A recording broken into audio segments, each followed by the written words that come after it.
Alors moi, je vais essayer de vous parler de la grâce et du mérite. Alors comme vous allez le voir, comme l'a déjà dit frère Benoît, ça va reprendre pas mal de notions qu'il vient déjà de vous expliquer, parce que forcément, la justification est une œuvre de la grâce, il a parlé du mérite. Voilà, donc ça va reprendre un petit peu.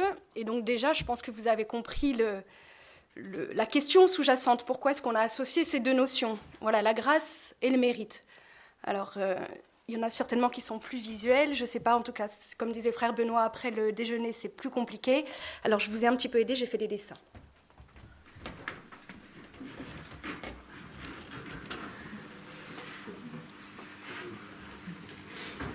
Je ne sais pas si vous pouvez voir, mais ça va essayer de vous... Alors là, j'ai essayé d'écrire, mais vous voyez. J'espère que vous voyez tous. Ouais, voilà. Non, parce qu'après, j'ai besoin de mes mains pour parler aussi, merci. Voilà. Non, parce qu'il me proposait le micro, mais bon, voilà. Donc, voilà, ces deux notions sont liées, c'est pas uniquement parce qu'elles se suivent dans le CEC, parce que si elles se suivent dans le CEC, c'est justement parce qu'il faut bien comprendre voilà, qu'il y a deux écueils à éviter avec ces deux notions. Et frère Benoît vous a déjà un petit peu énoncé le problème. Donc le premier écueil, c'est d'imaginer la grâce comme le moyen d'obtention du salut en mode pépère. Donc c'est le petit bonhomme qui est dans son hamac, qui attend que Dieu l'emmène au ciel. Vous voyez, on voit la Trinité qui rame pour essayer de le monter au ciel. Donc ça, puisque le bon Dieu fait tout, moi, je n'ai qu'à le laisser faire. Donc c'est la position, voilà, comme vous disiez frère Benoît, c'est la position adoptée par Luther. Le second écueil à éviter, c'est d'imaginer le mérite comme le moyen d'obtention du salut à la force du poignet. Donc ça, c'est le petit bonhomme qui monte à la corde. Voilà, on nous dit, moi je vais y arriver, je monte, j'y vais. Oui, c'est de l'orgueil, voilà. Et donc, en fait, il imagine, mais c'est parce qu'il y a quand même une notion vraie là derrière. Il imagine le mérite comme le salut comme un dû en échange des actes. Donc c'est donnant-donnant. Moi, j'agis bien, le bon Dieu va me récompenser. Et en moi, j'ai tout ce qu'il faut pour y arriver. Et ça, c'est la position de Pélage. Donc c'est un moine breton du 5e siècle qui est contemporain de saint Augustin. Voilà. Et donc, pour illustrer ces deux tendances, le cardinal Journet disait aussi: je me souviens d'avoir retrouvé ce même problème posé dans l'Inde avec des images différentes. Le salut, disait-on, se fait à la manière du petit chat ou à la manière du petit singe. Quand un serpent vient le menacer, le petit singe saute sur le dos de sa mère et la mère saute sur les arbres. L'acte décisif, c'est la force avec laquelle le petit singe se cramponne à sa mère, et donc cela représente la position pélagienne. Voilà, c'est le petit singe qui agit. Le petit chat, par contre, quand il est en danger, n'a rien à faire. La maman chat va le prendre par la peau du cou, c'est elle qui fait tout. C'est la position luthérienne. En fait, l'action divine et l'action humaine, du coup, là, sont mises en concurrence, et ce qui aboutit à ces deux écueils. Voilà. Et donc, pour éviter l'un et l'autre, on va essayer de voir plus exactement ce qu'on entend par grâce et par mérite, d'abord. Puis après, on reviendra sur ces deux écueils. Donc, la grâce, d'abord. Donc quand on parle de la grâce, on entend par là le don gratuit de Dieu. Vous voyez ce que vient d'expliquer un peu frère Benoît, pour faire de nous ses enfants d'adoption. Autrement dit, il s'agit de la grâce de notre justification. Voilà. Et donc c'est une grâce que l'on obtient le jour de notre baptême, qui est entretenue en nous par les différents sacrements. Et du coup, saint Paul, dans sa lettre aux Éphésiens, nous dit « C'est bien par la grâce que vous êtes sauvés, et par le moyen de la foi. Cela ne vient pas de vous, c'est le don de Dieu. Cela ne vient pas des actes, personne ne peut en tirer orgueil. » Alors, on a cette grâce, elle a plusieurs caractéristiques, du coup, elle a plusieurs noms. On l'appelle aussi la grâce sanctifiante, parce que c'est elle qui nous rend saints. Elle infuse en nous la vie même de Dieu, comme ça, elle guérit notre âme du péché et nous fait avancer sur la voie de la sainteté. C'est pourquoi, avec l'hymne aux Éphésiens, on chante « En Jésus, par son sang, nous avons le rachat, le pardon des péchés. C'est la richesse de sa grâce dont il déborde jusqu'à nous, en toute intelligence et sagesse. » Voilà. Donc c'est une grâce sanctifiante. Et comme c'est une grâce qui nous rend participants de la vie même de Dieu, on l'appelle aussi grâce déifiante. C'est elle qui nous divinise. Voilà. Donc elle nous rend capables de vivre avec Dieu, capables d'agir par l'amour insufflé par l'Esprit Saint. C'est elle qui nous introduit dans la vie trinitaire. Voilà, vivre de la vie même de Dieu. Donc grâce déifiante. On dit aussi que c'est une grâce habituelle. Habituelle, ça veut dire que c'est une disposition stable, permanente. Voilà. Et c'est aussi une grâce surnaturelle. Ça veut dire qu'elle vient au-dessus de la nature humaine. Et c'est donc au-dessus de notre ressenti. On ne sent pas On ne la sent pas, la grâce, même si parfois le don de la grâce peut s'accompagner d'une grâce sensible. Mais sinon, c'est une grâce qui est au-delà du ressenti. Et pour vous illustrer ça, il y en a qui connaissent peut-être la réponse de Jeanne d'Arc, vous savez, lors de son procès. On lui demande donc, interrogée si elle sait qu'elle soit en la grâce de Dieu. Elle répond, si je n'y suis, Dieu m'y veuille mettre. Si j'y suis, Dieu m'y veuille garder. Voilà. Mais c'est au-delà du ressenti. On ne peut pas dire oui, moi je sais. Par contre, on peut voir les fruits. On peut voir les fruits de cette grâce dans notre vie, surtout dans la vie des saints, et c'est par le rayonnement de leurs vertus. On voit bien la charité, la patience, la persévérance. Voilà. Alors que fait cette grâce ? La grâce, en fait, elle perfectionne l'âme dans son être même. Donc elle va perfectionner les facultés de l'âme. Et quelles sont ces facultés ? Donc on a l'intelligence, la volonté, après tout ce qui est le cœur, les sentiments, le cœur. Et cette grâce, donc, perfectionne l'âme, et elle est le principe de la loi nouvelle dont vous a parlé Sœur Colombe tout à l'heure. Donc la grâce, en fait, c'est le don de l'Esprit Saint dans notre âme qui nous rend capables de répondre aux exigences de l'Évangile. Et donc, à contrario, sans la grâce, sans moi, dit Jésus, vous ne pouvez rien faire. Et une autre image, en fait, c'est Don Chotard dans l'âme de tout apostolat qui nous dit « Qu'éprouverait un catholique instruit dans sa religion au spectacle d'un apôtre qui afficherait, du moins implicitement, la prétention de se passer de Dieu pour communiquer aux âmes ne fût-ce que le moindre degré de vie divine. Ah, l'insensé, dirions-nous, en entendant un ouvrier évangélique tenir ce langage, mon Dieu, ne suscitez pas d'obstacle à mon entreprise. Ne venez pas l'enrayer, je me charge de la mener à bonne fin. Bon, autrement dit, mon Dieu, t'inquiète, je gère, laisse-moi te faire. Voilà. Donc ça, on sait bien qu'on ne peut pas. La grâce appelle cependant la collaboration humaine. Ça, je pense que vous l'avez bien compris avec frère Benoît. Donc c'est l'adhésion de notre liberté. Parce que l'âme n'entre que librement dans la communion d'amour. C'est l'intelligence et la volonté humaine qui sont appelées à coopérer avec la grâce pour notre sanctification. Voilà. Et donc Don Chotard, toujours dans l'âme de tout apostolat, il décrit l'action de la grâce comme cela. C'est l'action divine qui laisse subsister mon libre arbitre et utilise toutes les causes secondes, donc les événements, les personnes, les choses, pour me faire connaître la volonté de Dieu et m'offrir l'occasion d'acquérir ou d'accroître ma participation à la vie divine. Ça va ou je vais trop vite ? C'est bon ? Ça va vite. Alors je peux la répéter, oui. Donc c'est Don Chotard qui définit comme ça l'action de la grâce. C'est une action divine, mais qui laisse subsister mon libre arbitre. Et comment ? Il utilise toutes les causes secondes, donc les événements, les personnes, les choses, pour me faire connaître la volonté de Dieu et m'offrir l'occasion d'acquérir ou d'accroître ma participation à la vie divine. Voilà, donc toujours la participation qui est proposée, et c'est à nous de coopérer. En fait, finalement, avec l'accueil de la grâce, Dieu nous donne de faire de manière naturelle les choses surnaturelles. Voilà. Donc finalement, dans cette situation, où est notre mérite ? Puisque c'est Dieu qui nous donne de le faire. Pourquoi est-ce qu'on peut parler de mérite pour l'homme devant Dieu ? Alors là, on va essayer d'expliquer un peu ce qu'on entend par mérite. Donc strictement, par mérite, on entend la juste rétribution pour une action bonne. Donc c'est le droit à la récompense. Voilà, j'ai mérité la récompense selon la justice. Donc, en tant que tel, comme notion de rétribution, de récompense, il n'existe pas pour nous de mérite devant Dieu, puisque nous avons tout reçu de lui. Voilà. Qui lui a donné en premier et mériterait de recevoir en retour, nous dit saint Paul, toujours dans la lettre aux Romains. Et saint Augustin va jusqu'à dire « Ainsi que dit l'apôtre, c'est par grâce que nous sommes sauvés. Cela n'a pas été précédé par une vie méritoire que Dieu aurait aimée, notre vie lui déplaisait. Tout ce que nous faisions lui déplaisait, mais non pas ce que lui-même a fait en nous. » Et dans la même idée, on peut avoir un commentaire sur le psaume 8 qui déclare « Mais qu'est-ce que l'homme a mérité pour que tu lui aies donné ta grâce ? Seigneur, je ne suis rien. » Voilà. Donc effectivement, il n'y a pas de mérite strictement pour nous devant Dieu. Mais pourtant, c'est Dieu qui a établi, qui a voulu que nous puissions mériter le salut, participer à l'œuvre de la rédemption.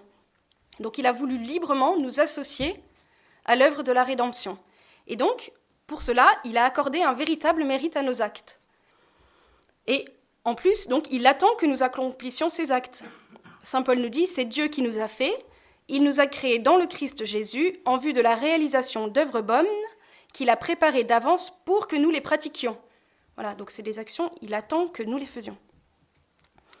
Alors comment comprendre ça? On peut regarder la parabole de la vigne. Jésus dit « Je suis la vigne, vous êtes les sarments. Si quelqu'un demeure en moi, il portera du fruit. » Donc Dieu, en fait, met en nous la sève, voilà, la sève de la grâce, de la charité.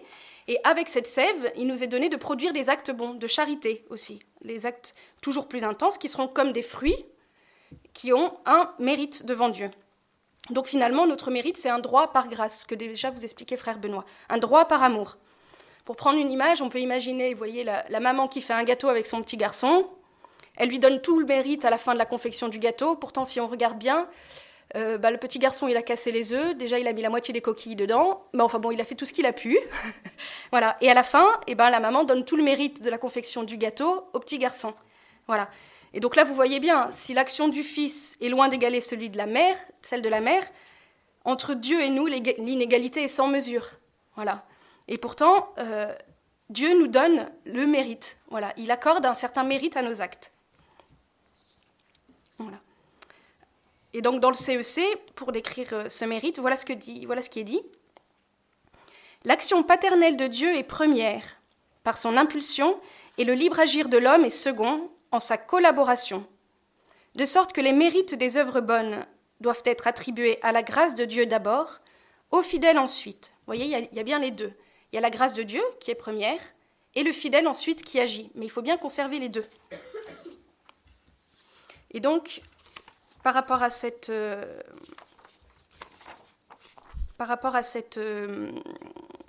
définition du CEC, il faut... Alors attendez, je suis un petit peu perdue. Non, voilà, c'est ça. Donc c'est bien pour montrer qu'il y a un véritable mérite. Et ça, c'est parce que nous avons été adoptés, voilà, comme fils de Dieu. Et c'est par notre union au Christ, c'est Jésus qui nous a tout mérité, et c'est en Jésus que nous avons acquis un certain mérite. Est-ce que je suis claire? Oui. Voilà. Donc finalement, en fait, Dieu nous donne dans le Christ de lui dire oui. Si je lui dis oui, ce oui prononcé ici-bas et dans le temps fructifie pour m'acheminer vers le salut. Donc quand c'est moi qui réponds, c'est mon oui à moi. Donc c'est mon mérite à moi. Parfois, ça m'a déchiré le cœur d'avoir à dire oui. Parfois, ça m'a demandé de triompher sur des passions. Donc finalement, ce oui, cette réponse posée à Dieu, c'est véritablement à moi. Mais c'est encore plus à Dieu qu'à moi. Voilà, parce que c'est lui qui m'a aussi donné de lui répondre. Et finalement, la pensée qui va me venir à l'esprit, ça va être merci mon Dieu de m'avoir donné de vous dire oui. À vous en soit la gloire. Voyez ? Alors, que pouvons-nous mériter? Parce que c'est bien beau le mérite, mais voilà, je ne vous ai toujours pas dit ce que nous pouvons mériter. Alors voilà ce que répond le CEC. L'initiative appartenant à Dieu dans l'ordre de la grâce, personne ne peut mériter la grâce première, à l'origine de la conversion, du pardon et de la justification. Sous la motion de l'Esprit Saint et de la charité, nous pouvons ensuite mériter pour nous-mêmes et pour autrui les grâces utiles pour notre sanctification, pour la croissance de la grâce et de la charité, comme pour l'obtention de la vie éternelle. Les biens temporels eux-mêmes, comme la santé et l'amitié, peuvent être mérités suivant la sagesse de Dieu. Ces grâces et ces biens sont l'objet de la prière chrétienne. Celle-ci pourvoit à notre besoin de la grâce pour les actions méritoires. Ça, c'est le numéro 2010 du CEC. Voilà. Donc, en fait, 2 remarques à propos de cet article du CEC. Donc, je ne sais pas si vous avez bien entendu à la fin, ces grâces et ces biens sont l'objet de la prière chrétienne. Donc, on voit l'importance de la prière ici, dans la vie du chrétien. C'est elle qui va donner une valeur à notre action. C'est la prière qui appelle la grâce, qui va ennoblir notre action. Et ça, c'est possible. Pourquoi? Parce que Dieu se laisse toucher par notre prière. Il pourrait être complètement indifférent. Voilà. Mais non, il a établi qu'il se laissait toucher par nos prières. Il se laisse émouvoir par notre prière. Et Benoît XVI, dans son encyclique Spéciale Vie, dont vous a parlé un peu Père Bernard hier, il parle ainsi de l'impact de notre agir devant Dieu. Voilà ce qu'il dit. Nous ne pouvons pas, pour utiliser la terminologie classique, mériter le ciel grâce à nos propres œuvres. Il est toujours plus que ce que nous méritons. Il en va de même pour le fait d'être aimé, qui n'est jamais une chose méritée, mais toujours un don. Cependant, avec toute notre conscience de la plus-value du ciel, il n'en reste pas moins toujours vrai que notre agir n'est pas indifférent devant Dieu. et qu'il n'est donc pas non plus indifférent pour le déroulement de l'histoire. Vous voyez l'impact que chacun peut avoir dans le déroulement de l'histoire. Nous pouvons nous ouvrir nous-mêmes, ainsi que le monde, à l'entrée de Dieu, de la vérité, de l'amour, du bien. C'est ce qu'ont fait les saints, qui, comme collaborateurs de Dieu, ont contribué au salut du monde. Voilà. Donc ça, c'était la première remarque sur l'importance de la prière et comment on voit que Dieu se laisse toucher par la prière. Et la deuxième remarque sur la définition du CEC, c'est sur notre collaboration au salut du monde. Parce que, je ne sais pas si vous avez bien entendu aussi, le CEC précise, nous pouvons mériter pour nous-mêmes et pour autrui les grâces utiles à notre sanctification, etc. Et donc on voit apparaître ici une dimension importante de la vie du chrétien, et Benoît XVI l'a bien développé aussi dans une interview. Voilà ce qu'il disait. Le Christ, en tant qu'unique, a été et est pour tous. Et les chrétiens, qui, dans l'image grandiose de Paul, constituent son corps dans ce monde, participent à cet être pour. Voilà, on est être pour les autres. Chrétien, pour ainsi dire, on ne l'est pas pour soi-même, mais plutôt avec lui pour les autres. Cela ne signifie pas une sorte de billet spécial pour entrer dans la béatitude éternelle, mais la vocation de construire l'ensemble, le tout. Ce dont la personne humaine a besoin pour le salut, c'est l'ouverture intime à Dieu. L'attente intime, l'adhésion à lui, cela signifie, vice-versa, que nous, avec le Seigneur que nous avons rencontré, nous allions vers les autres et nous essayons de leur rendre visible l'avènement de Dieu dans le Christ.